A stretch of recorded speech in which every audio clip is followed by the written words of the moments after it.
A senior royal arrived at a prison today, but not in handcuffs. Just hours after her brother Andrew Mountbatten Windsor was taken into police custody, Her Royal Highness, the Princess Royal, stepped out of a black Range Rover and into HMP Leeds to carry out an official engagement. Subscribe for clear, factual royal updates. The timing was stark, the contrast unavoidable. On one side of the country, police officers were executing searches and confirming an unprecedented arrest.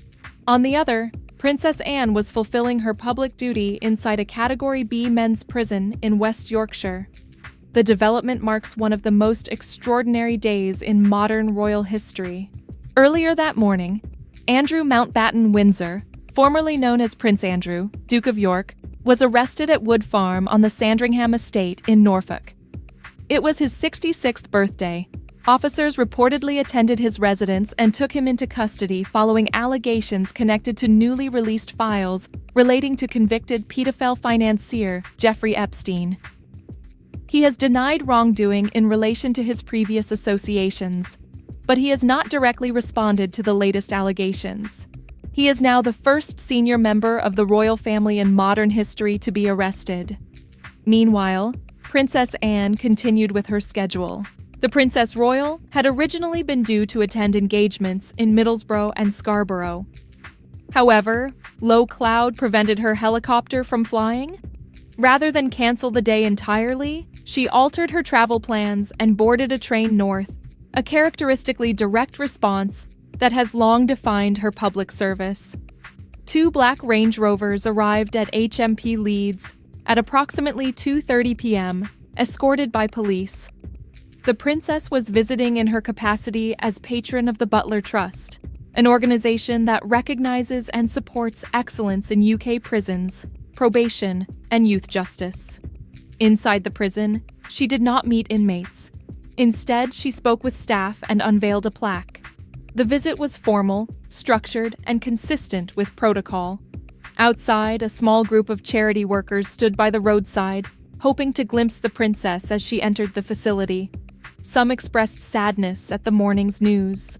Kelly Manton of the West Yorkshire Community Chaplaincy Project Resettlement Service described the situation as sad, acknowledging the stature of the royal family and the gravity of events. Rahima Adam from the same organization called the news disappointing and very sad. The reaction was measured, the tone subdued. But the institutional response from the monarchy was swift and unambiguous. His Majesty the King, King Charles III, issued an unprecedented statement backing the police investigation into his younger brother. He said he had learned of the news with the deepest concern and stressed that the matter must proceed through the full, fair, and proper process. He added that the authorities would have the royal family's full and wholehearted support and cooperation. He concluded with a clear declaration: the law must take its course. It is understood that neither the King nor Buckingham Palace had advance warning of the arrest. The Prince and Princess of Wales are said to support the King's statement. Queen Camilla continued with her own public engagement in London. The King himself appeared at London Fashion Week. The message from the palace was unmistakable. Official duties would proceed. Continuity, stability, constitutional discipline. Andrew's legal situation, however, is serious. Thames Valley Police confirmed they had opened an investigation into allegations of misconduct in public office. According to the Crown Prosecution Service, that offense carries a maximum sentence of life imprisonment. Police forces across multiple UK regions are reviewing material released as part of extensive document disclosures connected to Jeffrey Epstein. The Metropolitan Police, Surrey, Bedfordshire, Essex, Norfolk, West Midlands, Wiltshire, and Police Scotland have all acknowledged assessments of information. The National Crime Agency is supporting inquiries. Searches have reportedly taken place at addresses in Berkshire and Norfolk. Images circulated online appeared to show police activity at Wood Farm and Royal Lodge in Windsor. Assistant Chief Constable Oliver Wright stated that investigators are working to protect the integrity and objectivity of the process, acknowledging the significant public interest in the case. Under UK law, a suspect can typically be held in custody for up to 24 hours, extendable to 96 hours with court approval. Following that period, individuals are either charged or released pending further investigation. The Prime Minister, Sir Keir Starmer, addressed the matter directly. Speaking to the BBC, he stated that nobody is above the law and urged anyone with relevant information to come forward. The political message aligns with the King's own.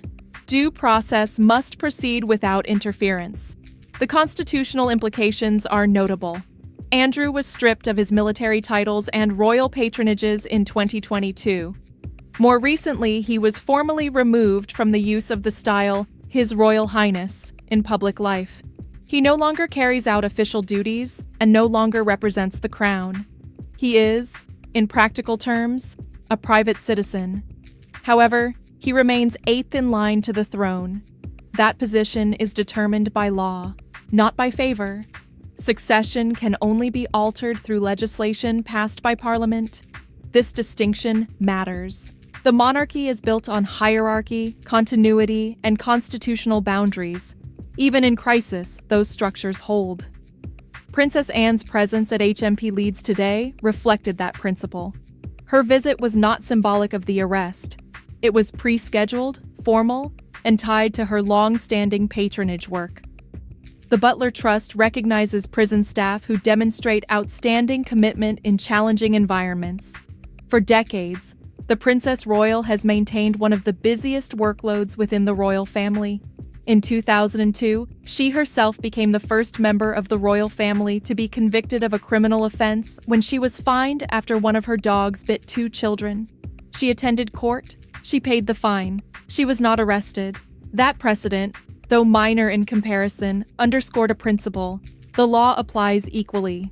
Today, that principle has been placed under its most intense spotlight in generations. The optics are powerful.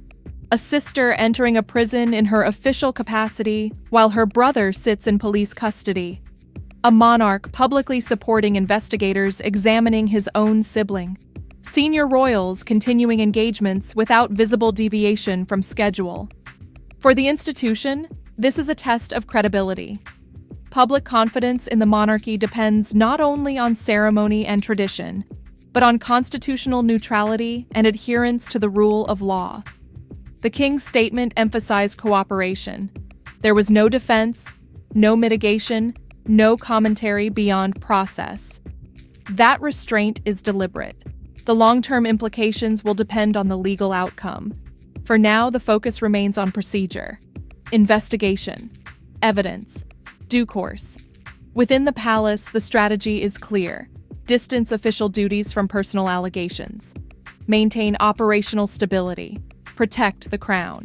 Princess Anne's day did not end at HMP Leeds. She traveled on to Abraham Moon & Sons, a historic textile mill in Guiseley, to fulfill another engagement. The schedule continued. Duty did not pause. In moments of institutional strain, the royal family often relies on visibility and routine to signal resilience. Appear, engage, proceed. But this situation is unprecedented in scope. A senior royal, born second in line to the throne, arrested and investigated for alleged misconduct in public office. The involvement of multiple police forces. International dimensions linked to previously released U.S. Department of Justice materials. Political commentary at the highest level. The crown now faces a delicate balancing act. Support due process without appearing defensive. Maintain continuity without seeming detached. Today's events illustrate that balance in motion. One royal in custody, another unveiling a plaque. One statement emphasizing concern, another schedule proceeding unchanged. The monarchy has endured abdications, divorces, scandals, and constitutional crises. Its survival has often depended on adherence to structure over sentiment. As investigations continue, the focus will remain on the legal process. The palace has made its position clear. The king's words were measured, firm, and constitutional. The law must take its course. For Princess Anne, the day was defined not by headlines but by obligation. A prison visit, a plaque, conversations with staff, a textile mill. Service continues. And for the institution she represents, that continuity may prove as significant as the crisis itself. For continued factual coverage of developments within the royal family, subscribe and stay informed.